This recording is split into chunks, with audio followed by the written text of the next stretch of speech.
I work in accessibility, so there's a trick I always like to show people. When did I get it? Okay.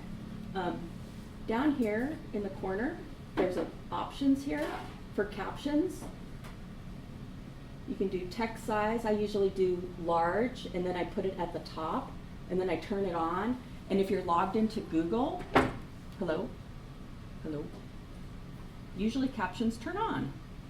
But maybe I'm not logged in. But anyway, as an option for like smaller conferences or bigger conferences that don't have microphones, you can put the captions at the top and be on your way. But I'm not talking about accessibility today. I usually talk about accessibility or something like that, or giving back to Drupal. But I'm talking about curiosity, how to keep learning in the open source world. I submitted a talk for a C-suite women conference, Women in Tech, and I like the talk because I talk about like how underprivileged people or traditionally marginalized communities have a harder time learning in open source, and I just wanted to kind of give that premise as this started out for Women in Tech group, and I modified it for Drupal. We're not talking about productivity hacks. We're not talking about becoming a 10 times developer. We're not speed running careers or anything. It's just about curiosity, because in open source, curiosity is like one of the most valuable skills I have found that I have is curiosity. Because tools change, platforms change, best practices change, entire naming conventions change, while you're still learning the current ones, right?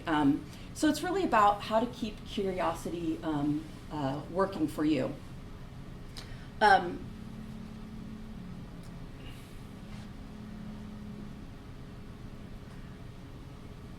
We had a friend pass away last week in the Drupal community, Alana Burke, and I know Nora talked about it a little bit in opening remarks, but she was a really thoughtful and passionate part of our community. When I first started getting into Drupal, she was her talk at DrupalCon Baltimore was the first talk I ever moderated. We worked on a diversity speaker workshop together. So I just want to acknowledge her a lot, that she's just a really warm person, and the Drupal community is better because of her. So here's a QR code and a link to my presentation. I don't have any resources, but if you want to follow along or use a slide deck for your company or whatever, usually there's resources at the end, but I'm the resource today, so sorry. I am Amy Jean Heinlein, volkswagenchick on Drupal.org. I am the certification community architect for the Linux Foundation, which means I spend a lot of time helping subject matter experts turn real world knowledge into exams and learning content. I also come from the Drupal world, where many of us learn technical skills, community skills, conflict resolution skills, and definitely a lot of patience, right? I'm involved in accessibility work, community events, and lots of spaces where people are trying to grow, or where they are growing.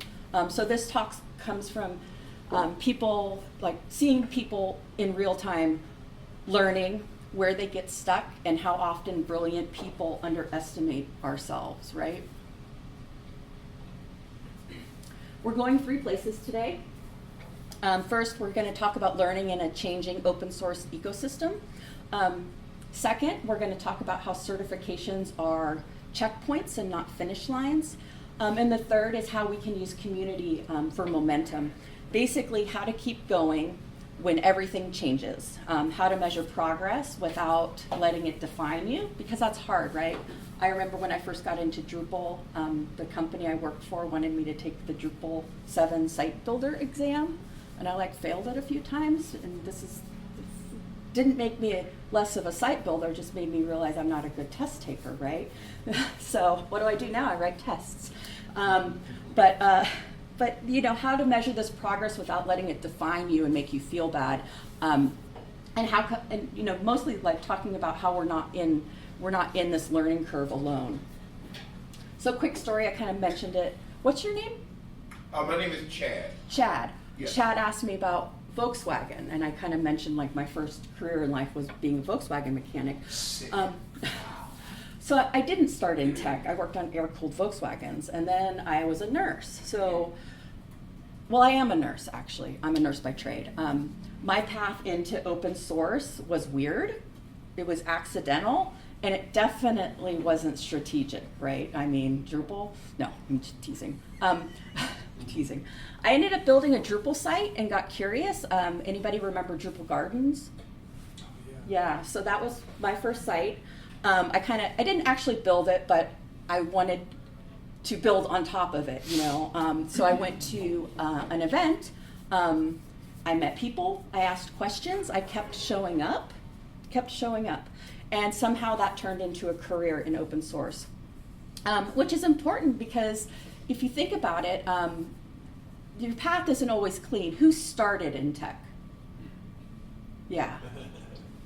Technically. Nick. Not yet started. But Nick just graduated 2 days ago from college, so good for Nick.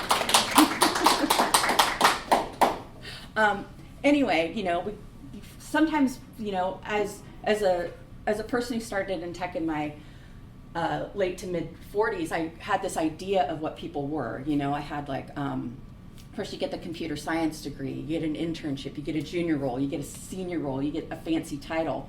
But really, the true path is like, what if I click this? Oh no again. And tears when you're setting up your local environment, right? And then eventually it goes, well, I guess I'm in Drupal now. So if your path is messy, if it's unusual, if it's delayed, you know, sideways, or still unfolding, you know, we're all in really excellent company here. So open source keeps moving. That's one of its strengths, actually. It evolves really fast. Sometimes the learning curve is hard to keep up with, that learning curve from Drupal 7 to Drupal 8. We still have how many Drupal 7 sites up? Because that learning curve, you know, what you see the cliff where the people are falling off and getting bulldozed over, you know? Communities experiment, you know, we try different things. Better approaches replace old ones. It's exciting, but I also think it's kind of rude. Do you know what I mean? To have to like keep up once you figure out you know something. And that can make people feel like they're falling behind when we have this like really active ecosystem. So early in your career, you think your job is the tasks in the job description. Then you sort of hit reality. Much like the TARDIS, right? It's bigger in the inside, and the role is usually bigger than the title. You're expected to communicate clearly. You're expected to document things, review your work, learn your tools, collaborate with humans, solve really vague problems, and navigate with all that uncertainty. And later in your career, now you're expected to mentor. When you kind of think that you don't know what you're doing yourself, you're expected to mentor, you're expected to guide, you're expected to have like model behavior and somehow know when not to reply in Slack, right? The role is always beyond the title. And that doesn't mean that we're behind, it means that the work is bigger than the label. I'm sorry, I have to blow my nose.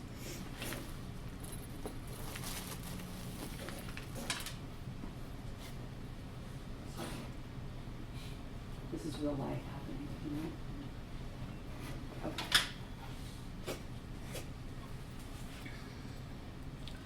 And best practices can be ever changing, right?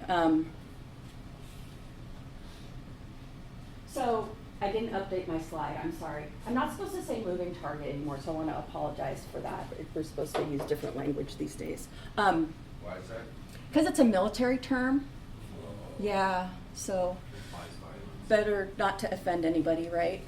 I'm not quite sure. Someone just mentioned it the last time I gave this talk and I didn't change it, so I apologize.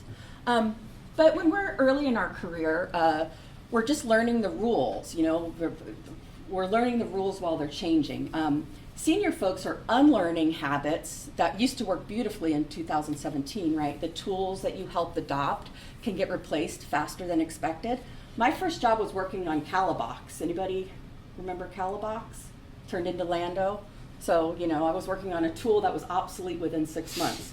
The tools that you helped adopt get replaced, You finally, are situated in expertise in one workflow, and then someone says, we're migrating, right? I'm like, oh, okay. Classic open source sentence. We often talk that curiosity is cute and effortless, right? Well, it isn't. Curiosity can feel very vulnerable. It means asking questions, admitting that you don't know, saying something publicly, being new again. And being new again gets harder the more experienced you become, because beginners are expected to not to know, where experts think they're supposed to know everything. So it's kind of like a trap. Curiosity for me did not look glamorous. It looked like going to events where I didn't know anybody. I started in Drupal, and Drupal was fun. I went to all these Drupal events, and I knew everyone. Now I'm in the greater open source world, and I go to KubeCon, and there's 14,000 people, and maybe I know 3, I don't know anybody. It's hard. And I was asking questions that seemed obvious, like everyone else would know, and I'd be embarrassed at the end of sessions. I was volunteering before I was ready, or before I felt ready. Trying things really badly, learning from people that were smarter than me. And doing community work taught me more than tutorials ever did. Curiosity often looks less like brilliance and more like awkward persistence. So our first checkpoint in this ever-changing ecosystem is, how do we learn in an ecosystem that never sits still? First, we need to stop treating change as proof that we're failing, because change is very normal here. Confusion is normal here. Version updates are definitely normal here, We are not broken because things move because they always move. And one of the biggest threats to learning is that silence, right? That not asking questions, because over time, pressure teaches people to stop asking questions. We don't want to seem inexperienced. We don't want to slow people down. We don't want to be judged, so we stay quiet. But silence looks like confidence from the outside, doesn't it? You're in here swirling and you're not asking questions, and everyone thinks that you know and you're doing all the right stuff. It's just this weird feeling, and it's very isolating on the inside. And some of the most capable people I know still think that they ask too many questions, but ask anyway. Do we have core maintainers or maintainers of modules? Burnout happens, when we feel like, learning feels mandatory all the time. If you're like a maintainer of a project, or maybe you're the only web developer, every trend feels really urgent, and that can lead to burnout, right? Every tool feels required. Every post that you see other people making feels like they're crushing it, right? Then comparison shows up. We compare our real lives and how we feel on the inside to those other people's polished announcements, their curated reel that they share. And that's a terrible trade. Their highlight reel, right? So my advice is to focus on your progress, share something small, drop all our fake deadlines for learning. Who says we have to learn within a certain amount of time? And no one gets a trophy for speed running Kubernetes. So learning is not linear, right? It loops. I'm a nurse, and like every time I go to get my boards, I'm amazed at how much medicine has changed in the last 2 years. What we're doing and best practices from the 60s and 70s and 80s. We don't even look at that kind of stuff anymore, but we use some of those things. Kind of loops. We revisit like the fundamentals, right? We go back and we learn a little bit more Get. We learn a little bit more PHP. HTML5 comes out. We go back and we do those fundamentals, and maybe we understand them really deeply, but then it detours, right? Unexpected roles, like, maybe someone steps down, maybe, you're looking for a different role. Your original plan is just not part of it. It restarts. We have layoffs.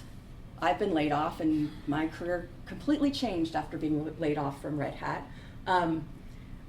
We have caregiving, we have burnout, we have health issues, life changes, you move, new priorities. And lots of times, like I know for me, restarting seems to erase all that progress, but it doesn't. It loops around again. You carry with you what you learned.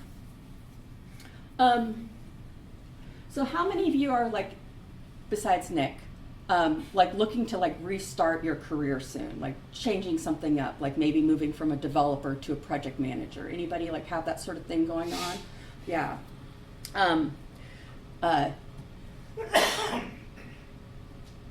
It's hard because you don't quite know where you belong, and you're kind of hurdling these different things. Okay, so now I really want to talk about certifications. I work in certifications. It would be a suspicious admission if I didn't say that. But I want to kind of reframe what certifications are. They're checkpoints. They're not finish lines. They're not your identity. They're not proof that you're worthy. They're not proof that you're unworthy. It's a checkpoint. So I want to peek behind the exam curtain because I think this part matters. Certifications do not come from one person sitting in a room deciding what feels important.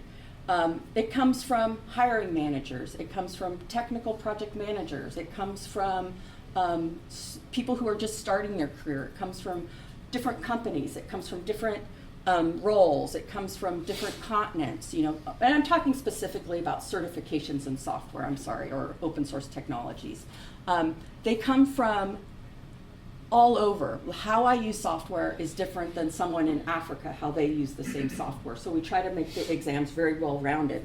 They're built by subject matter experts. They're people who are actively doing the work or hiring people that do the work for them.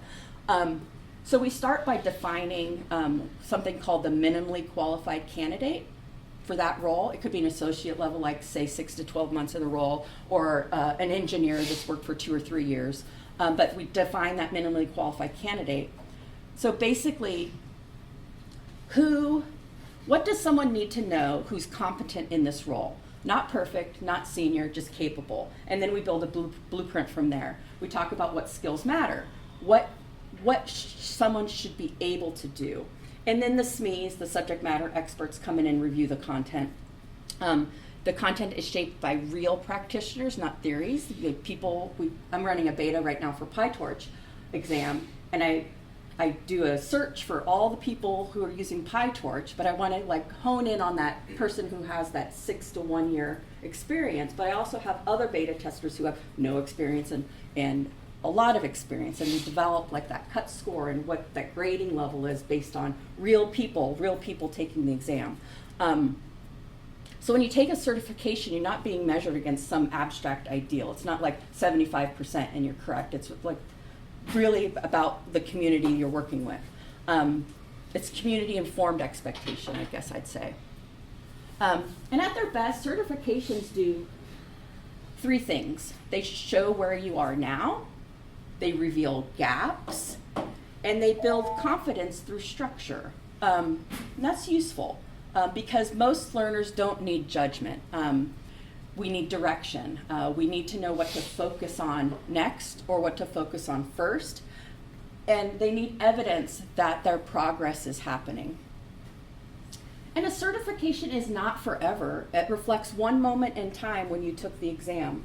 And that matters in open source because those moments in time expire really quickly. Passing something does not mean you can stop learning that technology. Not passing something does not mean to stop trying. It just gives us feedback. I think of it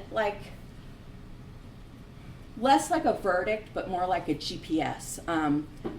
Sometimes your GPS says, you're going the right way, perfect. And then other times it says, recalculating, right? Kind of gets you some measurement. And both can be useful. This is really important in open source, that checkpoint is community as momentum. How do we learn things? How do we build together?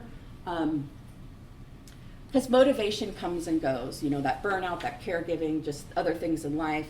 Your energy comes and goes. Your confidence definitely comes and goes. And community helps carry that when those things dip. So where does learning happen? It happens at meetups. It happens in conversations in the hallways. It happens in the issue queue. It happens in our documentation. It happens when we do code review. It happens when we do mentoring. Watching someone else solve a problem, going to a live demo. Open source learning is rarely just course shaped. It's relationship based. And sometimes learning looks like fixing a typo in docs. My first patch, back when we did patches in Drupal, was fixing a typo in documentation because I didn't know how to write a patch. And so they're like, oh, fix this typo. And I was talking to Dries a couple years later, and I used the word just. I said, oh, my first contribution was just fixing a typo. And he's like, don't be so reductive. This is how you learn how to write a patch. This is how you learn how to do mentoring. It all starts from somewhere. So never just say it's just something, right? It's a start. It comes from asking questions after sessions, testing release candidates. I remember when Umami, the distribution came out, testing the recipes and adding recipes, and it was really fun, right? You kind of get to know Drupal 8 a little bit. Helping a newcomer install something. How many of you have had to have like Randy Fay help you install DDEV or get your Docker working, things like that. Improving accessibility for the next person. Saying, I think this could be better, but then actually helping it get better. Not every contribution has to be code, and Drupal folks know this really well.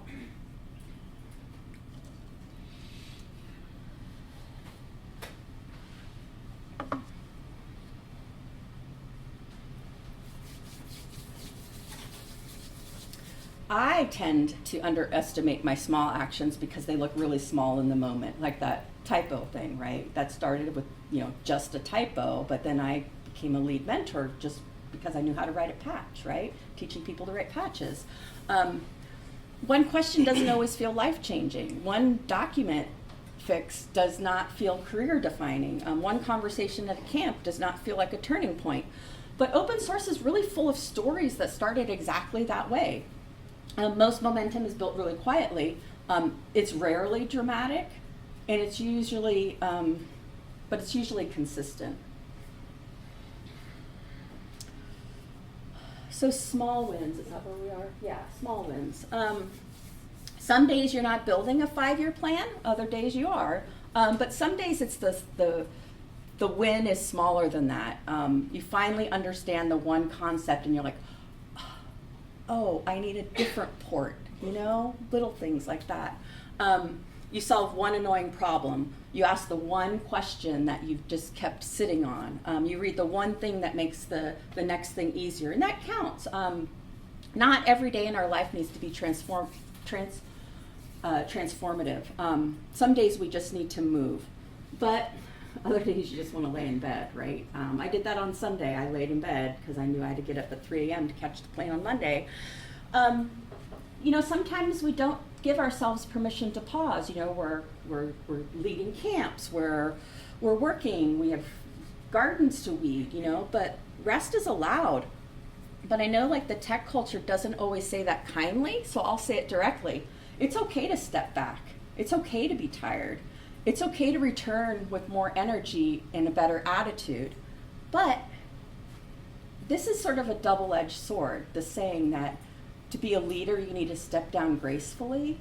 That's a hard one when you're burnt out or you're sick or you need to move on because you can't find that person to replace whatever you're doing and you're afraid that project will die. Or you're the only one that can do this work. Yeah. So I like that. A good leader is finding someone, saying no gives another person an opportunity to say yes. But we get kind of stuck in that mentality, I think, in open source, and it's just hard. But it's okay to take that rest because you come back with a better attitude. Like I had a a time in learning where I basically took my ball and went home because I couldn't be nice anymore, you know, and I needed that rest to come back and be nice and teach in a constructive way. Because sometimes that strategic move is just not pushing harder. Sometimes it means, you know, just logging off and drinking your coffee and making a cup of tea with honey. Because growth changes over time. You know, early growth seems really fast. We're trying everything, we're saying yes a lot, we want to be the go-getter. But later that growth might look like boundaries, you know, better judgment. Helping others shine, you know, that when you say no, it gives others the opportunity to say yes. Knowing what not to chase anymore. Choosing depth over noise too, you know, finding a little bit bigger project instead of lots of little ones. There's no rule that says growth must always be louder. So, what if learning felt kinder? Imagine if it was less performative. You know, like I said, we see on LinkedIn all of our peers passing all these certifications, going this and speaking, and the badges and the badges and the badges and the badges. Well, when you're not in that space sometimes, it can hurt your motivation. It just is a weird space to be. So what if, like, there's less pressure to always be current, you know, less fear of looking new, less obsession with doing everything immediately, more room for curiosity, more room for questions, more room for people to learn at human speed. We could move more people in tech if learning felt kinder. So you don't need a dramatic reinvention after this talk. You know, you can go on and be the same people. Bye, April. Happy birthday. You don't have to leave here and decide on Friday that you're going to learn 17 things by Monday, right? You just pick one thing, one course, one question, one contribution, one conversation, one next step, and that's enough. The next thing you learn may not stop with you. It may become the answer you give to someone else.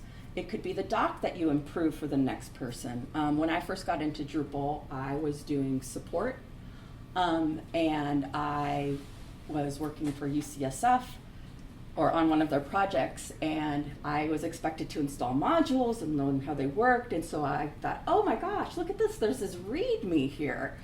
But then I'd do all the steps in the README, and it just still didn't connect because a developer maybe had wrote that documentation and inherently skipped some steps because they think everyone should know. So for a long time, I would go back and I'd rewrite those READMEs into plain language, so a project manager can now go in and look and do it like step by step, right? So if you find something that you can improve, that helps the next person have more time to learn and then make the improvements, and that's sort of that cyclical thing. And it could be the person that you encourage, you know, hey, good for you, come into Drupal meetup and come hang out with us, right? It's encouragement. Welcoming the community is encouragement. Sometimes we grow for ourselves, but sometimes we grow for others. So you're not behind, you're just on a different timeline, right? You may be recovering, you may be rebuilding confidence after losing your job or switching careers. You may be learning slower and deeper than before, you know?